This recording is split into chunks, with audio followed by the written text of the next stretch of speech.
Hello and welcome to my first, basically rant on this podcast. Now, I know that often people call a rant, call any sort of video that's just talking a rant, but this is in the sense that this is kind of coming off more at the top of my head. I really intend for this channel to be more about sort of involving casual fans into the wonderful world of fandom, comic book fandom, and maybe other aspects of fandom. But for right now, I'm turning my attention to something that's been bugging me for years. And that is, basically, it's about why do so many people hate Man of Steel, Batman v Superman, and Justice League as well, although we're going to focus on Man of Steel. And why are they such dickheads about it? I think that's the question that's really on everyone's mind. It's one thing to say, I don't really agree with you, but why are they such utter jerks about it? Why? To understand this, we need to go back to... We need to do a brief flyover of the 90s. You may know that there was no Superman film in the 90s. There was TV shows, namely The Adventures of Superboy, Lois and Clark, The New Adventures of Superman, and an animated series simply titled Superman. Superboy was kind of a cult. Well, not to get too much into that. And these shows had various degrees of success. None of them were really mammoth blockbusters. What was a mammoth blockbuster, ironically enough, was a comic, namely Superman Volume 2, number 75, The Death Issue, and the ensuing trade collection, and also the Reign of the Supermen saga that, explained his return. Now, throughout the 90s, Warner Brothers had planned to make some sort of adaptation of that story as a film, and you may have heard Nicolas Cage was going to be Superman. That eventually got shelved, but the preeminent news was it was basically going to be this big Batman ripoff, and he was going to have more of a chip on his shoulder, an attitude problem, and a new black costume, at least in the beginning of the film. Ironically, since in the comics he had the black costume toward the end of the saga, but we're not going to get into that at this juncture. Then they kind of shifted gears to do some sort of reboot while Smallville was on, which of course was a prequel show in a way. I mean, it was its own continuity. It wasn't a prequel to the movies, for example, but it was just kind of this, interesting little version of the character. I didn't think it was going to last 10 episodes, but it ended up lasting 10 seasons, so cool. Anyway, and I think that it proved that Superman was still popular. They just had to make something that was going to be interesting. In 2004, both Marlon Brando and Christopher Reeve, two of the stars of Superman the movie, namely Jor-El and Superman himself, passed on, and later that year, toward the end of the year, Bryan Singer was announced as the director for the new Superman movie. And supposedly he was this big fan of those films. Now, and of course what ended up happening was Superman Returns. Now, a lot of people loved that movie, and a lot of us felt it was awful. And here's where we get into the foundation of this current fan war. The popular narrative about Superman Returns is that he was too much of a Boy Scout, and nobody wants the Boy Scout anymore, and that's why the film failed. Everyone's got to be this dark anti-hero. This is essentially what was said in an article on cracked.com by a guy who was judging Man of Steel as this horrible, dark effrontery to the character,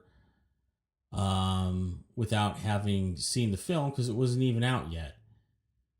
For example, he posted a picture of Superman from Man of Steel, where he's saving people from the oil rigs, and said, "Ooh, scary," as if it was ever meant to be scary.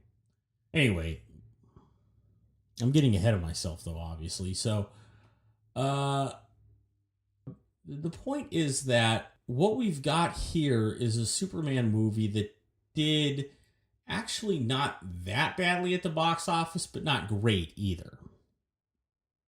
And within fandom, it has its defenders. A lot of people did like it, but not all of us. Ultimately, the movie did okay at the box office, but it was kind of backloaded. That is, it took a long time to get to 200 million, which in 2006, $209 million domestic, 393 million worldwide. Those are still decent box office figures at the time. If you ignore the film's massive budget and ignore the fact that it took a lot longer for it to get to that point than a lot of other movies of its type, including Batman Begins, which, all things considered, did about the same dollar for dollar at the box office. I don't know about DVD sales. Like I said, this is a rant, but I also don't know where I'd research that. But regardless, in 2008, the sequel to Batman Begins came out, and it became the second biggest movie of all time. Meanwhile, there just didn't seem to be any forward motion on a Superman Returns sequel. One would have imagined it was going to come out after The Dark Knight. And then in August, in an article in the Wall Street Journal, Jeff Robinov, then the CEO or something of Warner Brothers, said, we are going to try to go dark to the extent the characters will allow. Mind you, when he said that, he was talking about the entire stable of DC Comics superheroes. And he said to the extent they will allow. Furthermore, he wasn't even saying their personalities would be darker, just the films. None of that mattered. But before we get too into it, the narrative started to form that Superman Returns failed because it wasn't quote-unquote dark enough. And all these other things I mentioned. But in my opinion, I don't know. I mean, my biggest problem with the film is that he found out he was the father of Lois's son, and I just thought that didn't quite... There was some other... It didn't quite send a very good message. And for whatever reason, Hollywood seems to be infatuated with this kind of idea. I mean, you had the same type of development in Wrath of Khan years earlier, one of Bryan Singer's favorite films. And in 2007, the year after Superman Returns came out, there was that Indiana Jones movie. And I'm not saying, and of course, and I'm not saying that they're not saying these are bad films, but they also didn't beat us over the head with the idea that the hero is supposed to be some sort of modern day messiah. When they did this with Superman, I thought it was a terrible message to send.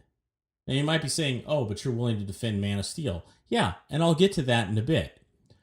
But regardless, suddenly we're supposed to look at this as this is the real Boy Scout Superman, just because the guy looked enough like Christopher Reeve, and you had the John Williams theme, and all these other things. But these aren't the only reasons the film was a disappointment.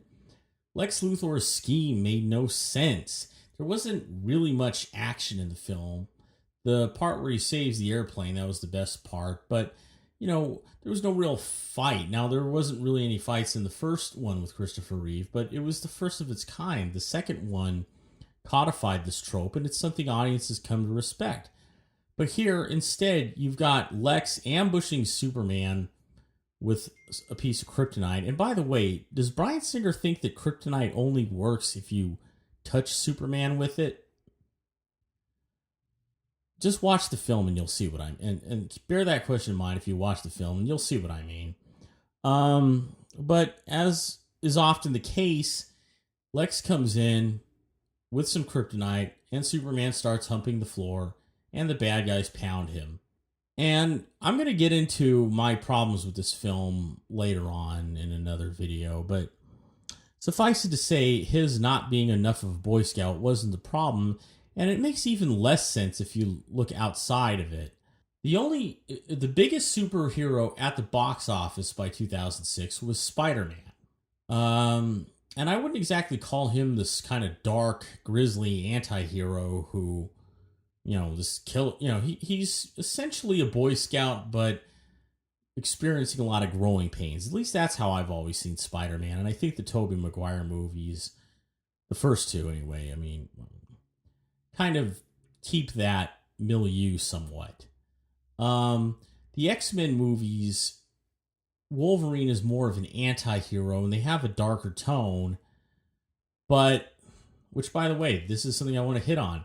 A dark tone and a dark anti-hero protagonist are not the same thing, but okay. The sequels to X-Men did better than Batman Begins and Superman Returns, but not that much better, and the first one didn't do as good as Batman Begins and Superman Returns. You might argue inflation has something to do with it, but I don't think so. I think there was too little time. Furthermore, Punisher and Daredevil, their movies didn't do so great. They didn't do anywhere near as good as Batman Begins or Superman Returns. And the Fantastic Four movies, which were clearly supposed to be for kids, did better than Daredevil and Punisher, although not as good as Batman Begins and Superman Returns. Finally, when it comes to Batman Begins, the film did, like I said, about as good as Superman Returns, slightly better domestics, likely not as good as worldwide, but it didn't return him to where he was in the 89 and the early 90s. So this whole, and by the way, what else was popular? Harry Potter, Lord of the Rings, and to some extent Star Wars. These were not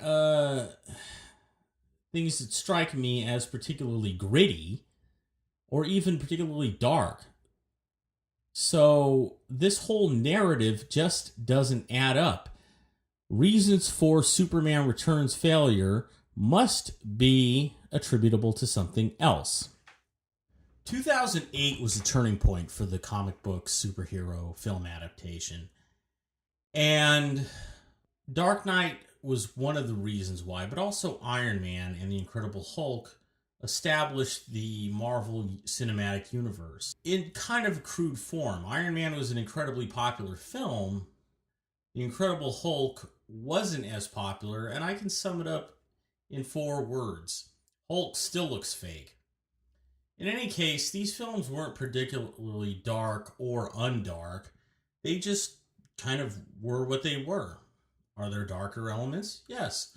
Is it overall something really obsessively drab? No. And is there a lot of humor in these two films? Yes. By the way, it's interesting to think how the following year there were no Marvel Studios films. Then there was Iron Man 2, and only after Iron Man 2 came out was there Thor and Captain America. But anyway, and so the great DC and Marvel war hit the big screen in the sense that now you had these Batman films kicking ass at the box office and among critics, and yet everything else DC did made Superman Returns look like a rip-roaring success. Most of these were things like Jonah Hex, The Losers, although I'm not exactly sure when that came out, which nobody really cared about. There was Watchmen, but I don't think even that was a big success. I could look it up, but things like Watchmen, which was interesting, but things like Jonah Hex, Green Lantern, The Losers. Green Lantern was probably the biggest disappointment because he was a well-known hero, but it wasn't really successful. In fact, dollar for dollar, it was less successful even than Superman the movie from 1978, not adjusting for inflation. So to bring it back to Superman, that same year that Green Lantern came out, came the New 52, which was DC's big revamp. And Superman, they changed his costume substantially to the armored version with the collar and no trunks. It seemed like a foregone conclusion that the movie would have a similar redesign for his costume. Now, jumping ahead, it did redesign his costume, but it wasn't exactly like it was in the comics, or the New 52 comics. It was its own thing. Still, all of these versions of his costume still follow the pattern of being fairly form-fitting, being blue, having the red S on the chest, the long red cape, and the red boots. So here's another example of why I think a lot of these people are putting on an act. The trunks were always that part of the costume people made fun of. Okay? They were never important to the story. Some people might argue it honestly looked better, but I would actually argue that now that we've seen what it looks like with just a red belt, depending on the design of the belt, it looks pretty good that way too. So I'm all for getting rid of the trunks, but either way, I think that if you're really a Superman fan, you just shouldn't let it bother you one way or the other. And yet, this kind of gets us into the fact that there were a lot of Superman fans at the time who wanted a reboot and who made it a referendum, if you will, on anything that was even the least bit old-fashioned. Now, to be fair to these fans that I've taken to calling bizarro hipsters, you know, the anyone who likes Man of Steel is a miserable goth and I hate them type of person. This type of fan was emerging. And they were the preeminent voice between that aforementioned Wall Street Journal article and the release of Man of Steel. But one would expect the older fans who were so big on the morality of Superman to just kind of let the babies have their bottles. Instead, they just assume that anyone who defends Man of Steel is like them and proceeds to pick on them. And of course, if you call them out on that, oh, you're playing the victim. Now, of course, eventually the film, we started to see trailers. And so all these people came out of the woodwork bashing it. Oh, they've made him dark. Oh, they're turning him into Batman, as if these people weren't bigger Batman fans anyway. Oh, my son isn't going to know the difference between a good hero and a bad hero. Yes, he kills General Zod. And you know what? That's what happened in the comics. Now, their first line of defense, if you point this out and they're not claiming to be more understanding of the character than you, is, well, you live in your mom's basement. So basically, if you point out something from the comic, they'll accuse you of living in your mom's basement, because that's what stupid people do when the nerds they're trying to relate to turn on them. But there's more than that. There was the more serious fan will take issue with the fact that there's a scene that was even in the trailers where after he saves a bus full of his fellow students, Clark says, what was I supposed to do? Let them all die? And Jonathan says, maybe. But in the finished film, he says there's more, it's obvious that he doesn't really think he should have let them all die. The point was he needs to be careful about his secret. And yet, they're trying to make him out to be this selfish Jonathan teaching Clark selfishness. Even though the character doesn't act selfish in the movie because he keeps saving people at his own expense. And yet, they insist that he never saved anyone. Now, why do they make such a stupid claim? When he saved the entire world, not to mention Lois, not to mention the oil rig, not to mention the fighter pilot, not to mention the bus full of his fellow students when he was a kid. Why? Because there doesn't happen to be some scene like in Superman 2 where there's a falling object and he stops it from falling on some woman in the stroller at the last second. Instead, they blame him for destroying Metropolis when it was Zod and he was stopping him. They claim that he didn't try to take the fight out of the city, as if this is something they would normally fixate on in a similar film. But the simple fact is he did grab Zod and fly him into space. So once again, they are wrong. And besides, if Superman 1 and 2 are the gold standard, look how long it took him to take the fight out of Metropolis, and look at how haphazard his way of doing so was. More on Superman 2 in another installment of this series, maybe. Anyway, I know that I'm kind of speeding through the moral defenses of this film. It really is just as if they think that the idea was that all these teenagers would be going, look, Beavis, he snapped that guy's neck. Look, Beavis, the skyscraper came down. Look, Beavis, his dad said maybe he should have let these other kids die. Look, Beavis, you know. Oh, and then there's the Codex thing. Now, I had a big fight with this asshole who claimed that Superman committed genocide because of the the Codex thing. He destroyed the Codex. And all I could say is that this saying that he committed genocide is meaningless because he didn't kill any flesh and blood people. Okay? Except for Zod, of course. But, you know, that's something that might actually be worth having a discussion over. Maybe. The film certainly could have done without the Codex thing. I mean, they could have found a better MacGuffin. But the point is that the film itself is a MacGuffin. Because even if they were right about all of their moral claims about the film, their moral critiques of the film, the simple fact is they're still the ones acting like dickheads and yet never taking responsibility for it.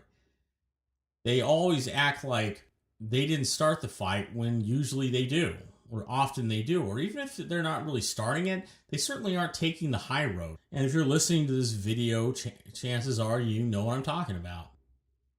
But the point is that they want to be seen as morally superior. And part of that is they want to be seen as they're tired of other people acting cynical, and they want to make themselves example of people who are more carefree and happy. The problem is they themselves are deeply cynical people.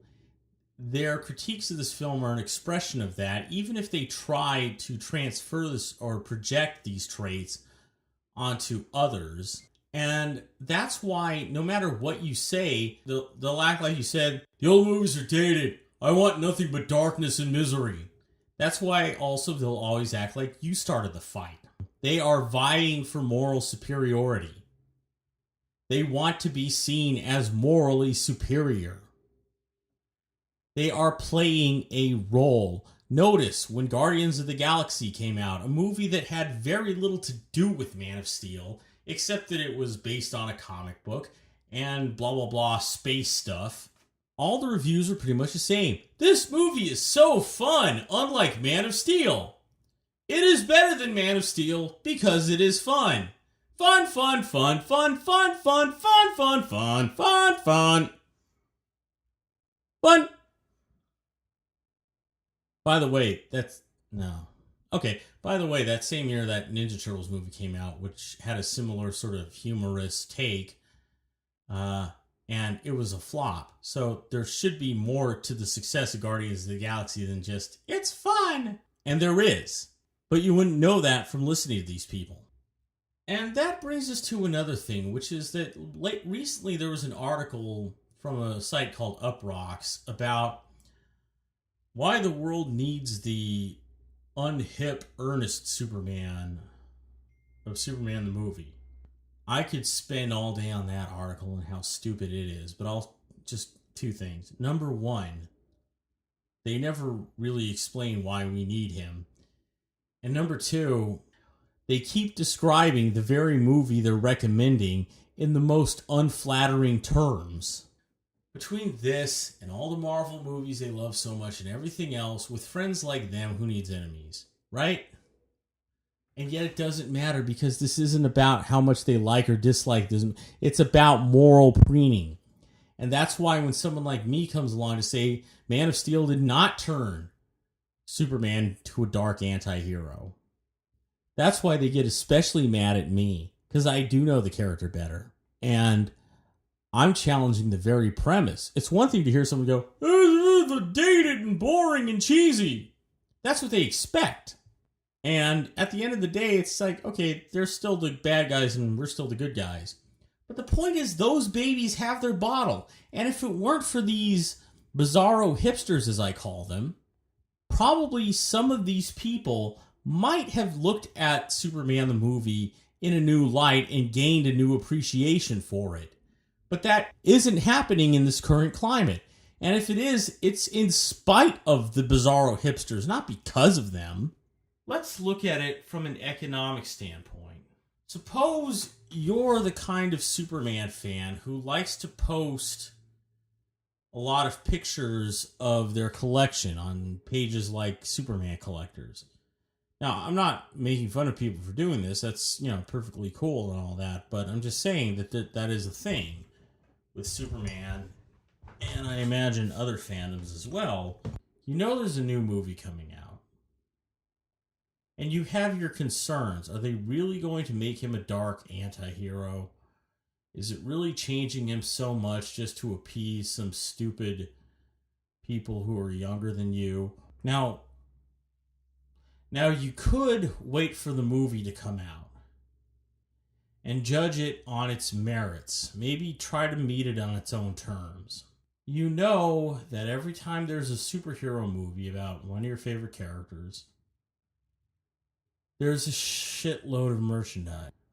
You know that if you want to impress people with your collection, you're going to have to buy maybe hundreds, maybe even thousands of dollars worth of crap that's only useful to take a picture of it and post it on Facebook to impress a bunch of people you don't really care about. You've seen how it gives you a feeling of boosted morality to rip Snyder and anyone who defends Snyder. You've seen that anytime somebody says anything even remotely positive about the film, you can portray them as if there's some cyberbully who picked a fight with you in order to tear down Superman the movie, a movie you really haven't seen in a while, but it's the gold standard.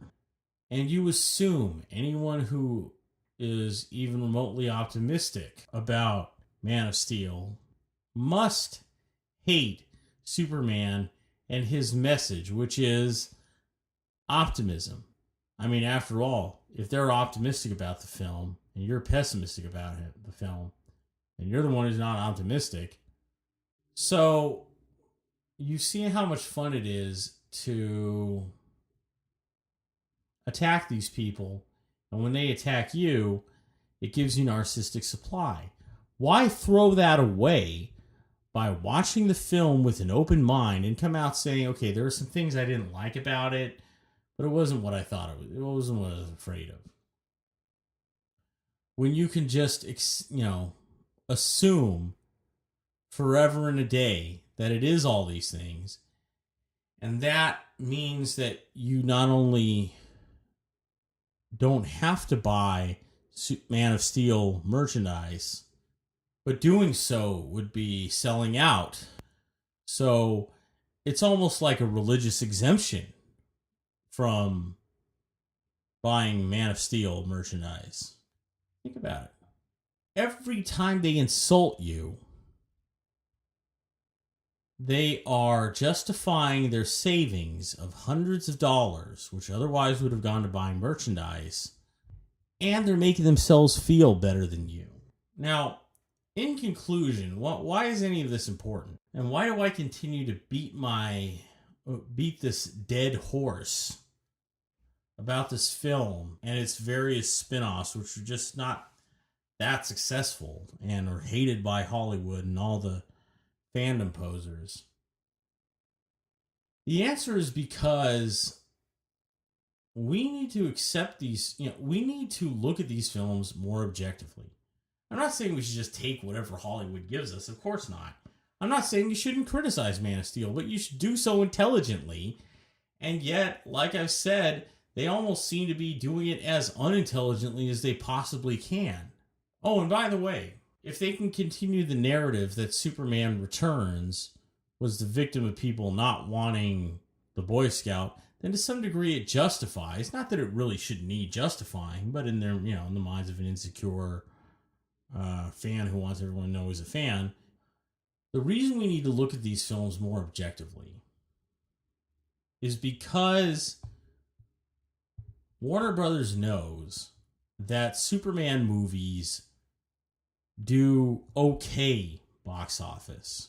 Okay, but kind of shaky box office. One of them made $209 million domestic, the other $296 or whatever it was domestic. And double that when you do worldwide figures. These films do pretty well, but not that great. And as we've seen, not only is Batman a bigger and more reliable draw at the box office, so are Wonder Woman and Aquaman, two characters that growing up I didn't know that many people liked. The media, for whatever reason, we can look into that in a future video, has almost a fetish for portraying Superman as an old-fashioned hero, an almost anachronistic hero whose best days are behind him.